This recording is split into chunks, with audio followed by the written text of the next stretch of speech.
Hi, I'm Ben Quiggle, editor of Woodall's Campground Magazine, and this is another edition of WCM's Park Update. And of course, my colleague is here, Mike Gast, the president of the Miola Group. And our guest today is Matt Whitermore, who is a managing partner of Soma Hospitality. And, this is pre-recorded, so I always like to mention, you guys just launched Soma Hospitality, I guess, at the beginning of February, correct? That's correct, Ben. Yeah, and I guess just explain. So I've seen your name pop up because you do a podcast of your own, which is awesome. What's the name of your podcast that you do? So we have one called Outdoor Hospitality Weekly that we've done for a while, but we're actually starting a new one with the Good Morning Hospitality crew that'll be called Good Morning Outdoors. That's actually starting next week. Yeah, so and I enjoy, I think I've listened to some of those. I've read some of the stuff that involves you. I mean, you just bring so much experience. And the Soma Hospitality is kind of a consulting firm that you started with Sam Morton and Alex Burkett, who both have experience in the outdoor hospitality industry too. I guess just explain a little bit about what you guys are hoping to do with Soma Hospitality and maybe your history in the industry, I guess. Yeah, great question. First, appreciate being here. I am a longtime listener and reader. I'm the novice among the group in Soma Hospitality, and I just have to say this is a really cool experience because I jumped into the industry and really started studying it almost 5 years ago now, and Woodall's was the place to go, still is, and I learned so much reading all the awesome articles and listening to the podcast, and so this is a cool moment to jump on with you guys. You almost had the famous radio slogan, long time listener, first time caller. Yeah. I guess we don't do like the call-ins. So yeah. So yeah, Soma Hospitality, like I said, I'm kind of the novice among the group. Sam Morton is a super experienced development professional. He was the first employee at Getaway House, recently rebranded to Postcard Cabins, and then the brand was sold to Marriott. He started Soma Build in 2021, and this is a new business, but he takes all of his experience, 25 plus outdoor hospitality development projects across rustic campgrounds all the way to high-end resorts, in the $50 million range. And then Alex, you guys know Alex, he has a ton of experience with the on-site operations and then marketing. yeah, So we saw an opportunity to, have those two business lines really complement each other very well between development advisory and consulting and third-party project management. And then once the projects get up and running, or if somebody just wants to hire us for marketing and not development, that's fine too. But we saw that they complemented each other very well. So we're offering development advisory and marketing services and consulting. I myself got into the campground business in 2021 with the purchase of a little rustic campground in the Catskills called Covered Bridge Campsite. That has been an adventure, learning experience. Kind of jumped in with both feet. Came from a commercial real estate background. Saw an opportunity. Completely underestimated how much work goes into running a campground, but everybody learned and adjusted very quickly because I was living in a campsite in a tiny home on wheels with a dry flush toilet with my wife for 6 months. Standing behind the cash register myself, doing honey wagon runs and sewage pump outs and cutting down trees and doing all the dirty work and stacking firewood and all that. So it was an adventure from the start. It still is, and it's a blast. Well, that's a great ad for the lifestyle, Matt.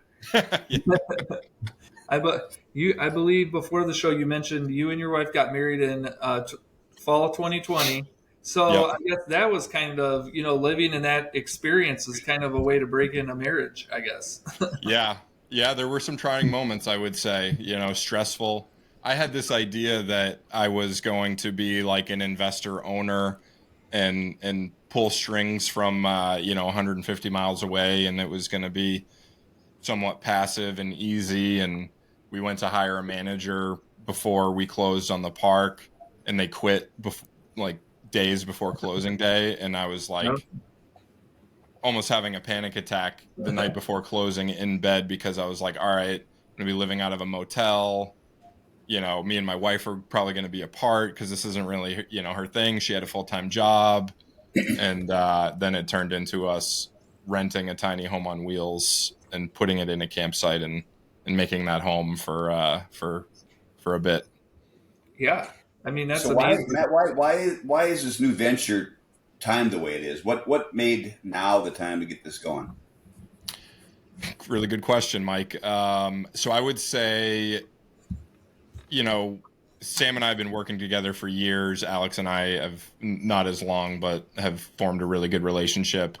And we see on the lodging and glamping side, outdoor hotels, landscape hotels, resorts, there's just so much activity and need in the market, really. I mean, the consumer side is changing so rapidly, and the supply side, in our view, isn't really keeping up.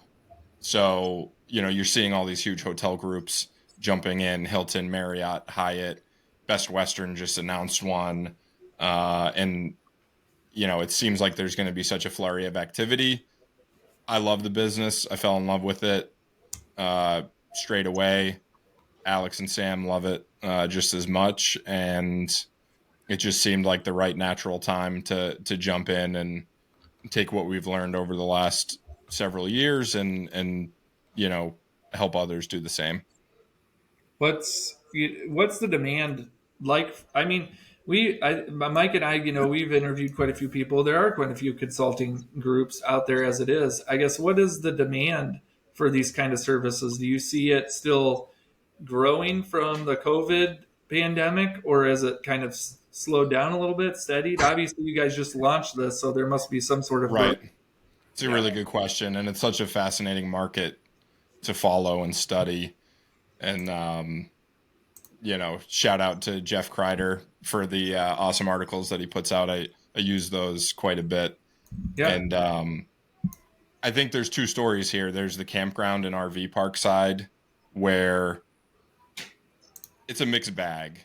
The space that I've played in directly as an owner is seasonal campgrounds in the Northeast, Hmm. and there's zero. There's a spectrum of maybe 20% transient sites to 0% transient sites. So we've had strong, consistent demand all throughout this roller coaster of the pandemic and then coming off the pandemic. And I think really that demand has been the way it is for decades. That's just a product that's evolved into a seasonal first full season renter product, which is it's a nice, consistent, predictable investment that has sort of a high floor and but a low ceiling.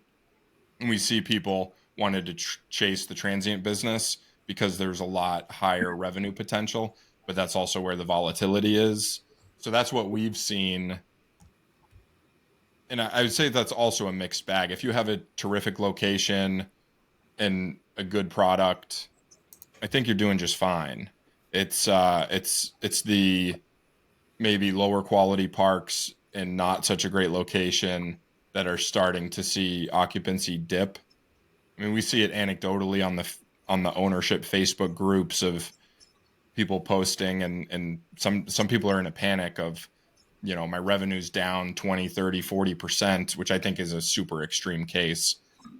Yeah. And when I look at those cases, I have to think, well, like, are you using dynamic pricing? Are you reducing your rates to boost occupancy? Are you marketing the right way? Have you improved your unit mix? Have you introduced any lodging? Like, I feel like there's a whole checklist of things when I see those mom and pop owners kind of in a panic about occupancies down, revenues down. I think you got to look at the fundamentals, and there's a lot of different actions you can take. I think if everybody's doing the right thing in the industry for a sustainable business, it should be all right. I mean, you can't fix a bad location, but other than that, I think there's always something you can do to drive occupancy and drive revenue. So Matt, what kind of condition are you seeing your customers come to you at? Are they in desperate straits all the time, or are they just looking to get a little bit better?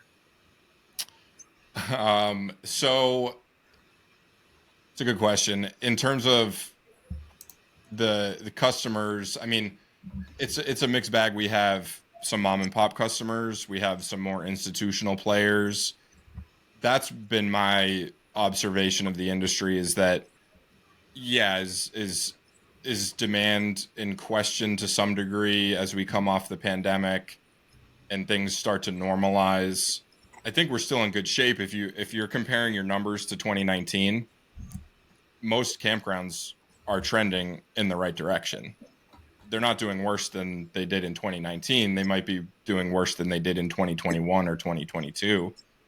But I mean, that's why it was not the right move to come in and, hindsight's 2020, but to come in and buy a park or overdevelop a park based on what you saw happening in 2021 and 2022.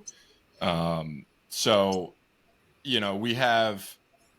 we come across some development projects where, due to macro factors, interest rates, availability of capital, we Mhm. see stalled projects.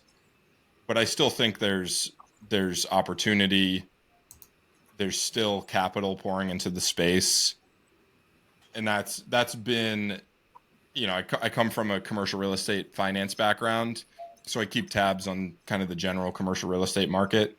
And through recent years, there was always this narrative of commercial real estate screeched to a halt. Nobody can transact because interest rates are, it's a negative leverage where your interest rates are higher than your investment yield, so it just doesn't make sense to transact. Yeah. I did not see that happen in the campground, RV park, or glamping space, because supply and demand of investment opportunities was so out of whack, where despite those challenges, there was new private equity groups, new hedge funds, new traditional hospitality operators getting into the space, that there was just such an influx of capital and demand for those investment opportunities that deals still happened. I mean, they slowed in 2024. I don't think there's any disputing that, but compared to the overall commercial real estate market, I think very different story.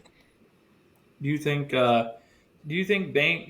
I think we hear from historically, banks and stuff had issues loaning out money. Understanding the business. I guess. Do you think that financial institutions are kind of understand the business a little bit better now and are more willing to invest capital into parks and campgrounds and things? I do, and that's something I've witnessed since jumping into the space and really starting to study it 5 years ago. You had to work really hard to find a bank that understood the space. Mm-hmm. That was the main challenge for us early on.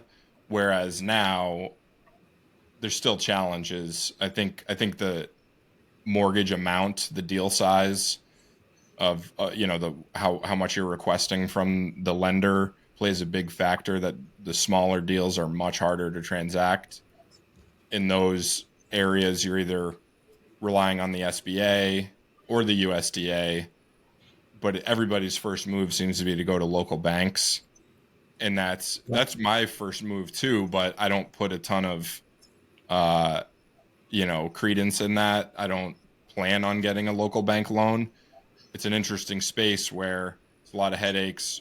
Working with those local bankers can be challenging, Yeah. but you can find some diamonds in the rough where they offer really interesting terms or aggressive terms, and it creates an opportunity. But you've got to work to get there. Um, so usually I look there first, and then there's a few national lenders. Other than that, it's SBA and USDA, in my opinion. Yeah.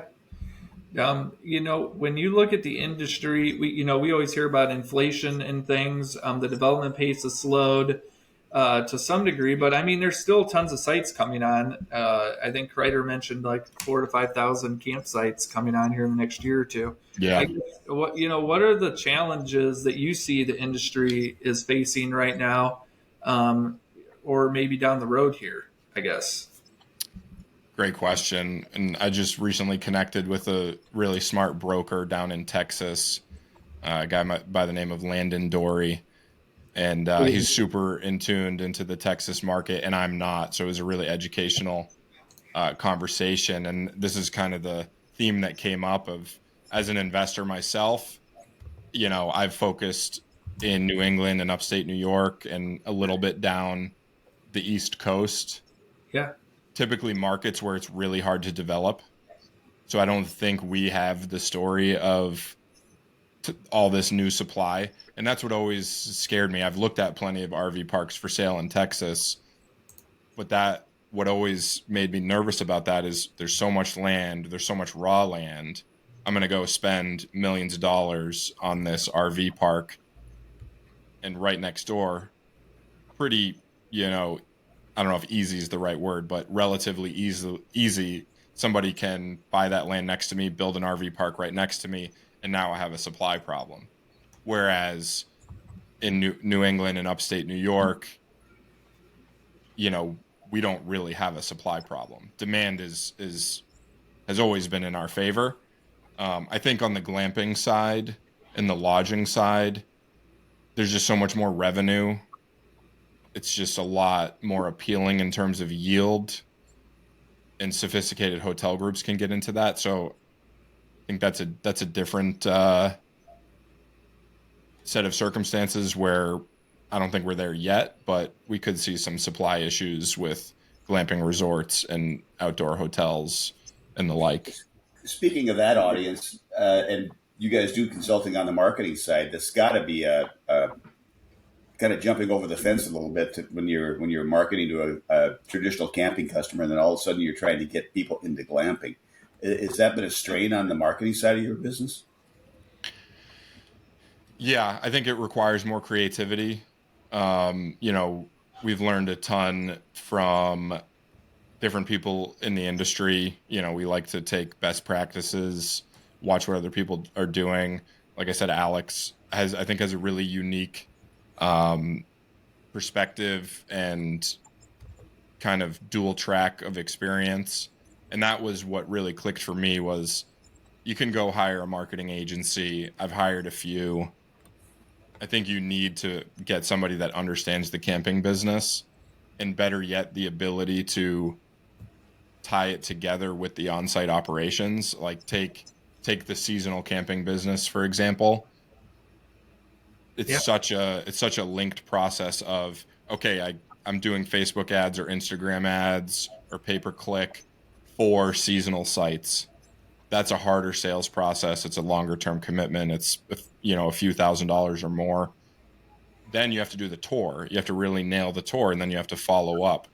So interacting with Alex on that front of, all right, we can get the leads. We know what to do with the leads. We can train our people to do the tours well. We can implement a system to follow up. Whereas I think a lot of campgrounds, it's okay, they came for the tour, great. I hope they sign up. Um, trying to mitigate that.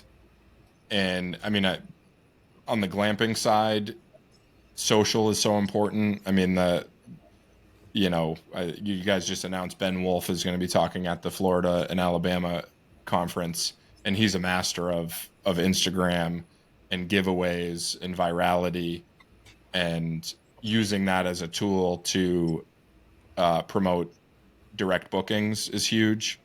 And you funnel that into your email list, and that's been one of my big learnings and themes and focuses is funnel it all into an email list. And really, email marketing should be your highest ROI channel. Yeah. We really believe in that, and it's the cheapest and it's the most impactful. I think in the glamping market, return guest profile is something that I think across the industry is pretty poor.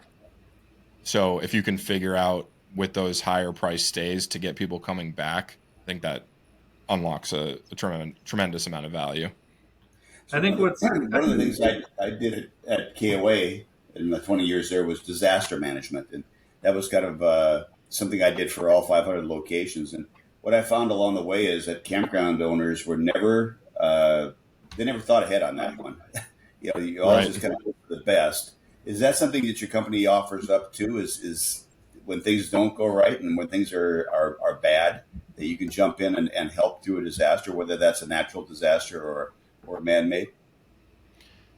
Yes, and Sam has developed all over the country, so he's well versed in all of the different diverse, unfortunately, set of disasters that we see with fires out west.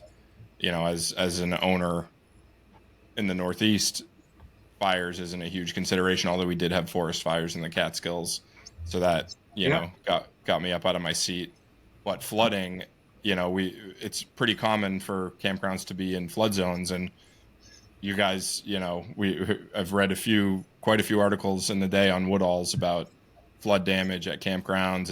It's one of those double-edged swords of the industry where, and we own campgrounds on waterways ourselves, and it's what makes it a beautiful, appealing campsite, but it also puts you around flood zones and wetlands, and it's one of those things that keeps you up at night. So yeah, we've got a whole set of tools in our tool bag for uh, managing stormwater, uh, you know, modifying the earth itself to help direct stormwater, to materials we put on the surface, to plantings to help soak up some water and redirect water.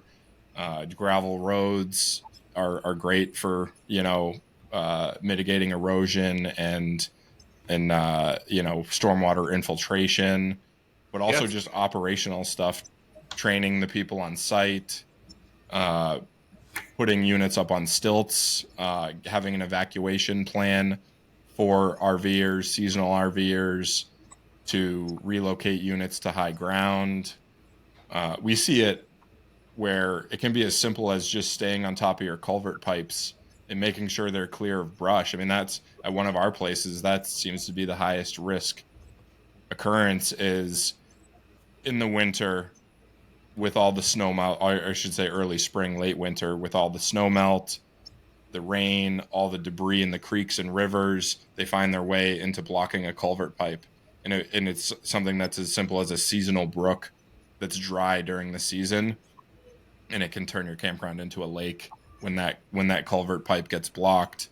So just a weekly checklist, or weekly, bi-weekly, to work with your on-site staff to go check the culvert pipes and get down in there and pull some sticks out. It So all compounds. speaking of staff, is that something you get involved with too, as far as trying to guide an owner through the staffing process? I know staffing is a huge thing for everybody. It's one of the biggest challenges in the industry, especially I think for outdoor hospitality.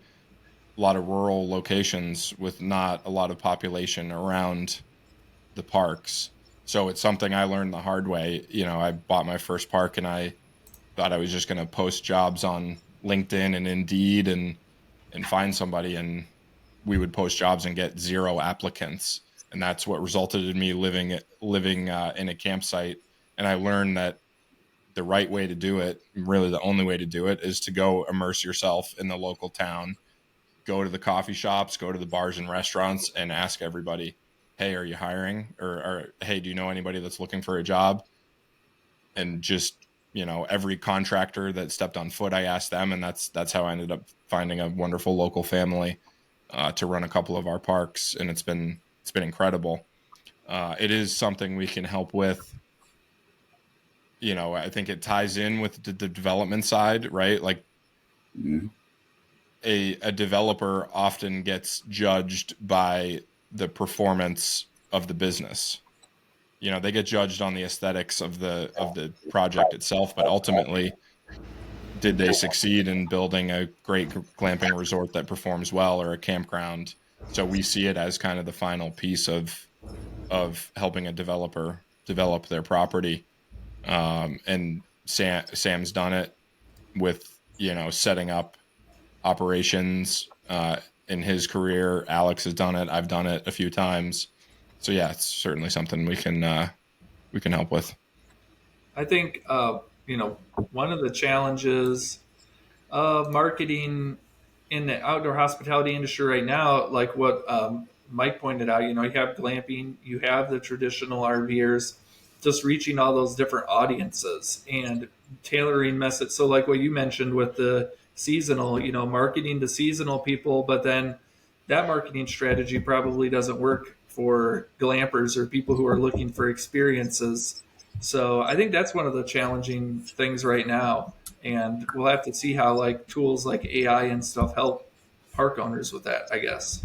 100%. Yeah, I mean, segmentation is a huge piece of the puzzle, and it's we see that there's such an advantage to offering different unit types. Groups are traveling, families are traveling. You've got one kind of cluster of the family that's RVers, one cluster is tent campers, the other wants a cabin or a glamping tent or something, a little bit more done for you. They don't want to go pitch a tent, or they don't own an RV.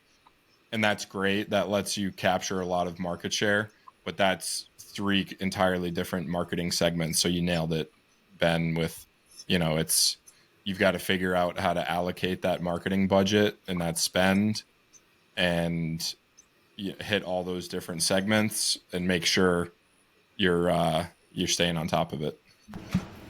What's one of the, as we wrap up the show here, I guess, what's one of the keys for park owners, I guess, going forward? What's the one thing every park needs to look at and maybe try to do better with, or at least focus on, I guess? Given my background and how I came into the industry and learned the industry, this is something that I always revisit and probably preach a little bit to some degree. And it's for those people that come from a real estate background and underestimate how much work goes into it. And I think there's a ton of that with all of the private equity, all of the finance professionals that come from Wall Street and are now in the campground space or the outdoor hospitality space. It's not underestimating the operational piece of it. That whole real estate private equity industry is a lot of times built around a 5-year time horizon on an investment. And I've never believed that outdoor hospitality is a good fit for a 5-year time horizon. You have people doing well with it because they find an incredible deal and they flip it and they make a great profit, but I don't see that as scalable in the industry. So I think it's having a long-term time horizon. It's building out an incredible team. It's really hard for one person to know how to go buy a deal and then operate it and then expand it and develop it and then market it well. So that's been my big takeaway is, I've learned a ton over the last 5 years, but having people on my team like Sam, whenever I have a question about, I'm thinking about doing this with a glamping unit or a tent, or, think about my strategy for improving the park. He's my first call. He's done it dozens of times. Same side on the marketing side with Alex, or operations or hiring or training people. He's my first call. I trust him completely to tell me the right thing to do. And that's kind of how it's transitioned into us launching this business is, hey, I'm an owner myself. I've developed these relationships and I feel great. Like I'm in a good spot finally after 4 years of banging my head against the wall trying to figure it out myself. Yeah. I have these two gentlemen that I can call, and it covers the full spectrum of the industry very well, whatever I'm trying to do. So it just kind of hit us like we should just start a business doing this because, Sam's the expert on one side, Alex is the expert on the other side. I know a little bit about some things. My skill, if any, is just getting in front of people, meeting people, shaking trees and turning over stones and seeing what's out there. So I think between the three of us, it makes it a pretty interesting opportunity. Yeah, yeah. I think it's also interesting in the industry, the exit strategy for a lot of park owners. I don't know if a lot of park owners do like 5 or 10 year plans, and then I think the industry is going to have to deal with exit planning, issues. I think there's a lot of older park owners out there that don't really have any strategies in place. So what does that mean when you're looking at like operational stuff and passing Yeah. down It's a, park or stuff like that? So yeah, really interesting. And I yeah, think there's options. I mean, I think first they have to have realistic expectations about the sale price, but we've seen a lot of creative solutions with different groups. There's the management companies that are popping up. You could hire a manager and retain the asset. We've seen people doing kind of management to purchase agreements where, hey, you've got a great property here. We want to optimize some things. I know you're expecting $5 or $10 million to sell it. Unfortunately, it's not worth that today, but let us come in, pull some levers, tweak some things, and in 3 years, it'll be worth that price. And we can either purchase it from you at that time, or we can help you plug in, that investor type buyer. We're already pulling the strings as the operator. I think that's an interesting solution to that gap that seems to pop up in the market today. yeah, yep, yeah, definitely. So it's interesting just to see how the industry's transformed in the last 5 to 6 years, and I know Mike's been in it a lot longer than I have been, so he's seen it really transform. But thanks for coming on, Matt, just to chat a little bit, and thanks for your insights. And people can learn more about Soma at somahospitality.com. And you guys have quite a team together, and we're hoping that it continues to grow for you. Really appreciate that. Appreciate the time today, both Ben Thank and you, Matt. Mike. Yeah.